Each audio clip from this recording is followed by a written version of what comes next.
What is up, gamers? We are back with some more modern action. This time around, we've got Esper Control versus the new Izzet Affinity list that's been running around. So, of course, this is going to be a pretty exciting one because we not only have like the best of three that is normally played at our weekly, but also we got a bunch of practice games with these two players in particular. So I'm really excited to see how this works out. But the Esper Control has been kind of the new flavor of the week, if you will, for a lot of our control players at the shop. It's been very, very cool to see. You know, of course, there has been a lot of blue-white control or blue-white energy or Jeskai control featured on the channel, but we do have this kind of new twist of the setup with splashing black now for things like Thoughtseize, for things like Vindicate and Kaidos, and you get access to a lot of really cool tools by doing it. So we're going to see how things work out with this sort of control style. Now, the affinity list is the new hotness because of this emissary here. So whenever you cast an artifact spell, you are creating a 1/1 flying little drone robot there. And it can, only be able to... It can't block things unless they have flying.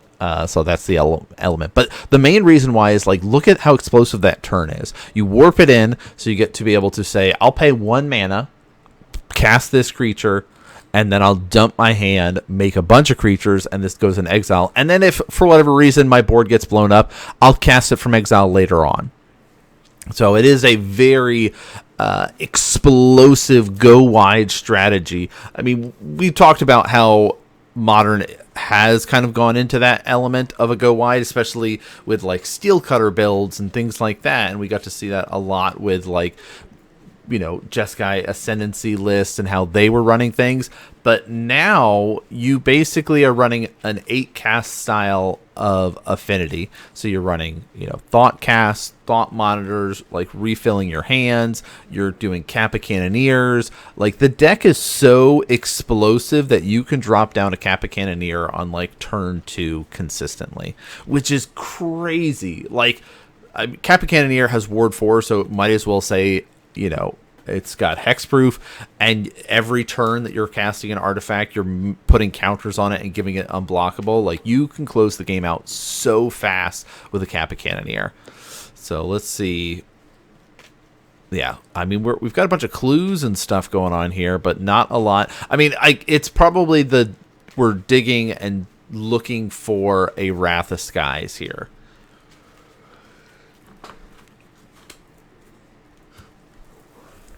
All right, so let's see. Yeah, it looks like we're just going to keep building up and making constructs here. So those are, of course, our little construct tokens.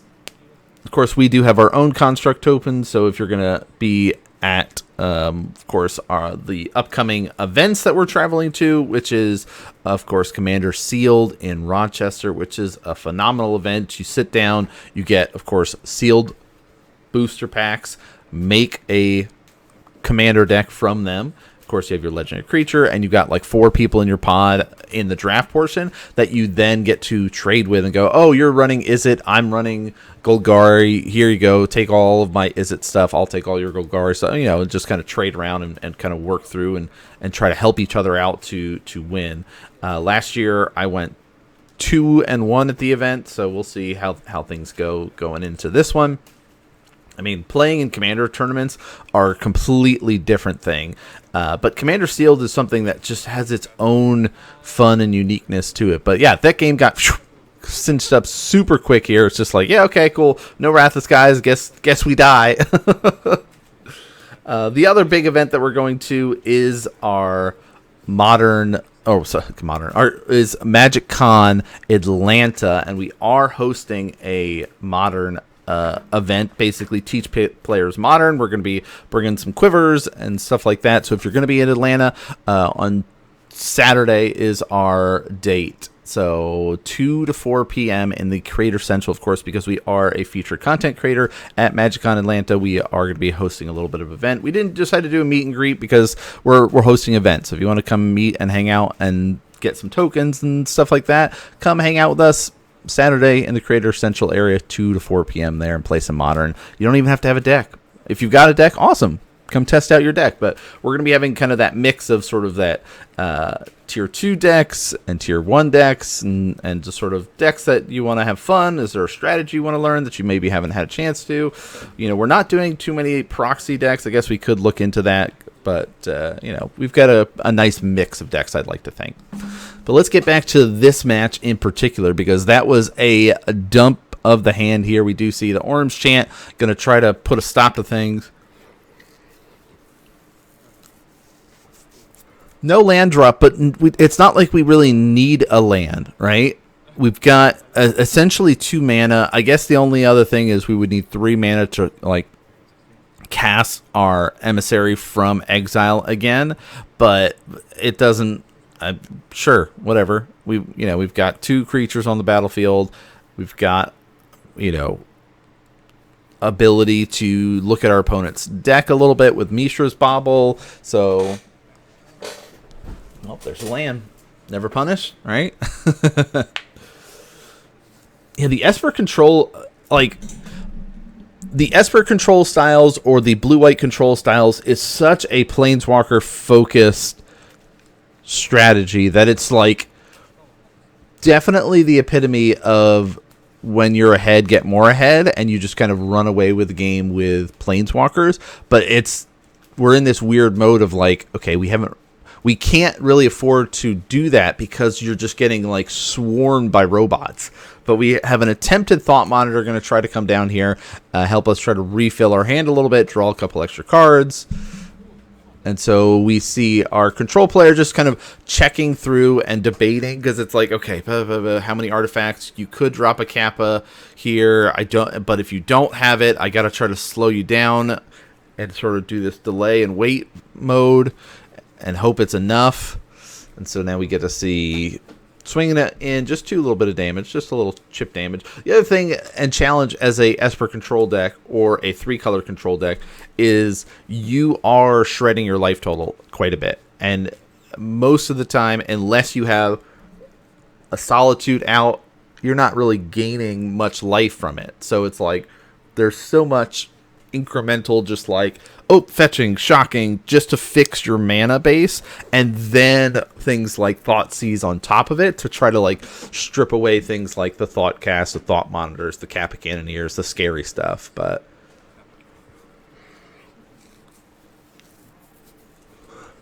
all right, Pinnacle Emissary, hard casting it for 3, and we're gonna hit it with that Sink into Stupor, just kind of bounce that back, and just basically right now we're doing okay. Like, we're delaying things quite a bit. Teferi going to come down. Make sure we tap our mana correctly. Bounce the drone. Draw a card. Spell Pierce. Okay. I mean, Spell Pierce isn't bad, but it's not that. I don't know. It's like a lot of the impactful things are creatures. I guess it's a little bit of protection if there is a Metallic Rebuke or things like that. But all right, here we go. Hard casting the Emissary. Now let's start bringing out the baubles and doing all that stuff. And just look how many baubles there are too. Like, we can just kind of refuel and refill our hand. Tap for a blue, but nope. This is the other difference here. This is why you do not sit there and pop those baubles early when you're playing a Kappa build, is you have to rely on that. And that's the scoop up. Very quick. I mean, what are we in 9 minutes? Game's over. And so the question was, do you have Wrath? It's, our Esper Control player said she's got 3 in the deck. Just did not define it. And really, it was definitely coming down to that Kappa Cannoneer. But if you're sitting here and watching and you go, 9 minutes? This video is much longer than 9 minutes. That's because these players sat down and did a bit of practicing. Oh, there's, look, Supreme Verdict there, too. That would have been a great one. So we're going to see quite a few other matches or games within here. that these players just sort of grind it out, and we'll just kind of continue up and at least show off the deck a little bit more, because it is one of the newer decks. If you're going to be playing Modern, this is one of those decks that you should kind of get the practice in, kind of experience a little bit more of what you're going to be up against. Now, as an Esper Control player, you do get access to black. That does mean something like Orcish Bowmaster might be something worthwhile, like if there's going to be a lot of these affinity lists running around.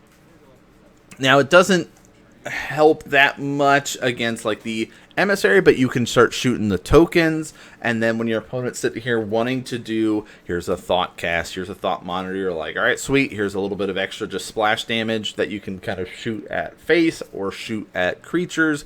Like, I do think that maybe if the meta is going to be heavily as an affinity list running around, especially if you're thinking about your own LGS, what it's going to look like, do those tweaks, change it up, switch up maybe your sideboard a little bit. I talk about this all the time, is you can look online and see stock deck lists and be like, all right, cool, here's the list, this is what they recommend as the sideboard, awesome, I'll just like build the list and build the sideboard. But then once you start playing and you go, oh, I'm finding myself never bringing in certain cards because my LGS never has these decks. What the heck? Turn 2 Kappa Cannoneer? And in response, we're going to tune the narrative. Oh my god, that is insane. Says, yeah, let's warp this in. Let's dump our hand. Turn 2 Kappa Cannoneer. Oh gosh, everything. It's all gone wrong. That's the thing, right? It's like, what do you got? Okay, I've got a Tameo. Sweet, just what I need. That's definitely gonna help me here. No, it is not enough. But yeah, that's why we have a bunch of these practice games, because it says I have not cast any artifacts. You can block the Kappa Cannoneer here, but we are choosing not to. We're going to block one of the, of course, robots over there, Memnite or the drone. But the joke was, hey, if we want to do some practice games, I got to go first, and this is what happens. I think we do 5 total games on this recording. I don't know. It's been nice that we've gotten a couple sprinklings of bonus content for you all to be able to enjoy. Some of the players even have some legacy gameplay coming up as like the bonus content after some matches, which is always cool to see. All right, Teferi going to try to get dropped down here. Pop the drone again.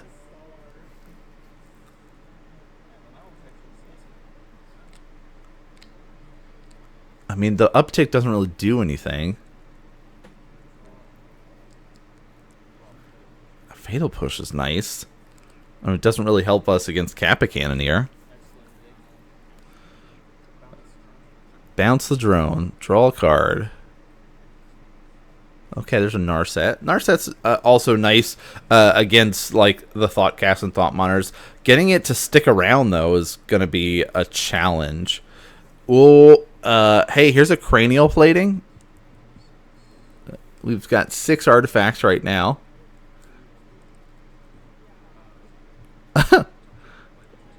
Equip the plating to Kappa Cannoneer. That's disgusting. What? Okay, that's it. Of course, if you're interested in seeing what these lists look like and want to test them out in paper or on MTGO, you guys can be able to check our Moxfield link down below.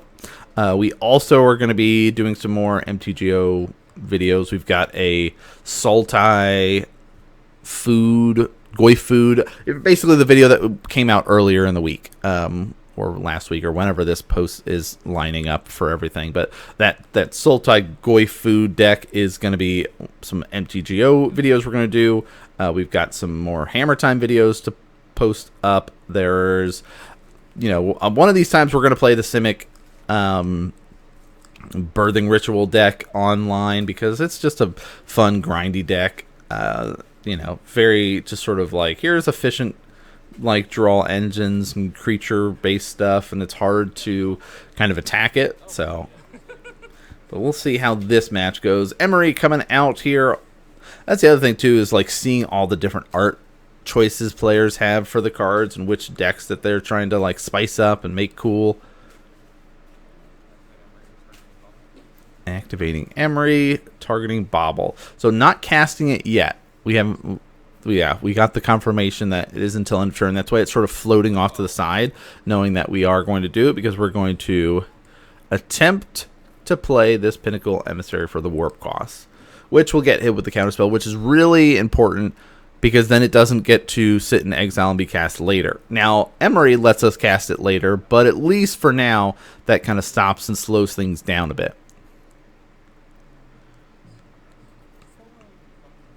All right, so Bobble, of course, comes out. We're not going to pop it yet because, again, you want to try to build up your artifact count, help you build up closer to those thought monitors, and Kappa Cannoneers, so you can kind of wait a little bit.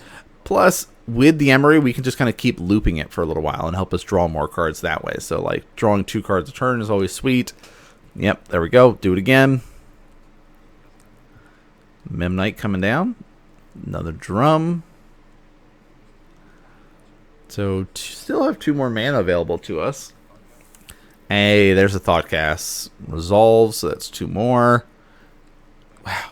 That's the other thing of this deck, is that you think that it's slowing down with just being like, all right, I've dumped my hand, and then they go, oh, I'm going to draw 2 more. Oh, I'm going to draw 2 more, right? And it's like, oh, I've got these baubles that are also going to let me draw cards. So it's like, it just, the ability to refuel your hand is so powerful, and ability to kind of have that resilience that, oh, if my board gets blown up, I still have ways to kind of, you know, come back and drag this out a little bit more. But we do see the fetch into a basic, and that will be hit with the, oh, okay.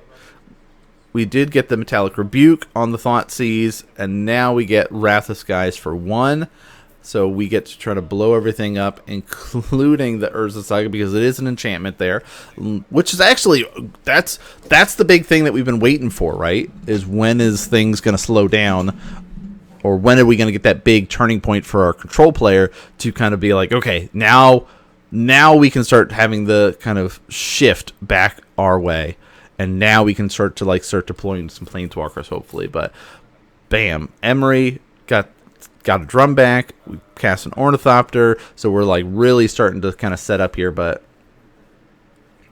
it's the other challenge too of like your mana base. You've got to push. That's the other thing. We really needed a fetch land to push and get rid of the Emery, because you see there it is. We can just hard cast the Pinnacle Emissary using Emery's ability. Memnite coming. That means we get to make a token. So we could have responded and counterspelled there, and that would have like messed with it. But oh, okay. Snapcaster. All right.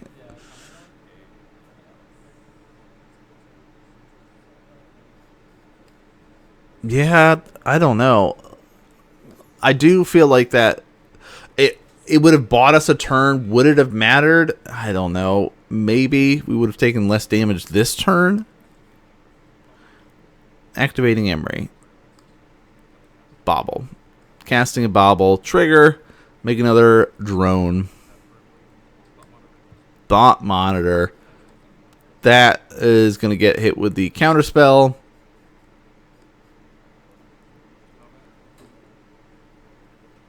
There we go. Tap like so.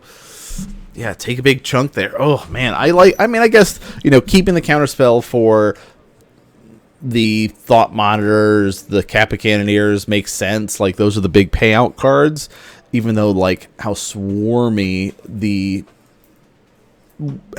things are right now. So yep, looks like we'll do Snapcaster, Mystic Gate Filter for double white. There we go. Wrath of Skies. X equals 0. So that means Memnite. That means 3 drones, Ornithopter, and the Urza Saga. We do get to see a Bobble there. All right, Wrath for 0 is fine. But the important things are still alive, right? Emery, Emissary, like, I don't know. Well, our opponent did basically go Hellbent there. Land, Memnite. What do they got in the graveyard? Do they got... Oh, they do. 1, 2, 3, 4, 5, 6, 7. There's the Thought Monitor, which triggers, which lets us draw 2 cards. There's another Memnite, and we just... Oh my gosh, it's so fast. I mean, I was playing the Esper... I played against it for the first time last week, or a couple weeks ago at the time of this recording. But, you know... I had Wrath of Skies. I had that... What the heck's that? That flying dragon... Oh, another fairy coming down. The Carrion something, or rather... What the heck's that guy called? Oh, I gotta look at my list. Esper Blink. There we go. Oh, I haven't even updated my list on Mockfield. Now I know what I'm doing after this. Because apparently I was running Skyclave in the board at one point. But that's okay. Anyway, so I was running that, basically just trying to slow down activated abilities of artifacts. And just like, it just was... Even with that, I took a game off of the Affinity player, but it was rough. Blood Moon really good. Kappa Cannoneer really good. So, all right. We are in here is... What do we have? Okay, fetch, shock down. Like, that's what we were talking about, though. Like, how much life you have to lose with the Thought Seizes.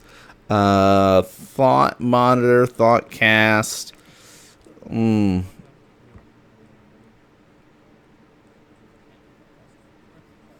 don't know. I like the Thought Monitor, personally. I mean, Thought Cast is going to be annoying. But we have things like Spell Pierces and things like that. Oh my gosh. It's like, do you have any responses? Because I'm going to dump my hand. What the heck? What the heck? 1, 2, 3, 4, 5, 6. And then here's the blue. Wow. It was turn 1. I mean, I guess things like each player can only can't cast more than 1 spell each turn, and like the dampening spheres and the high noons and those types of effects are actually probably really decent to bring in against these players that are just like, okay, in that case, what, they're going to cast a Springleaf Drum. They're going to cast an Ornithopter or something, and that's it, right? They're not going to be able to cast a bunch of stuff. I only have 1 copy of High Noon, though, so maybe I'll have to get another one when I'm doing all my travel in this fall. But already down to 5 is crazy. Or did I miss some life totals? That's very possible.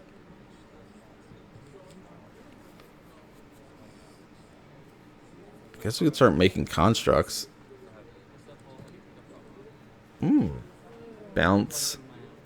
On the end step, sink into stupor. No second white source, and we die. What a crazy, that's nuts how fast this is going. But that's it for this one. I hope you guys enjoyed the extra bonus content that we put at the end. Lots of grindy practice matches. And we got to see each one of those had a little bit of different nuances to it. But still really, really cool and exciting. But that's going to do it for us. Thanks so much for tuning and watching, everyone. And I'll see you all next game.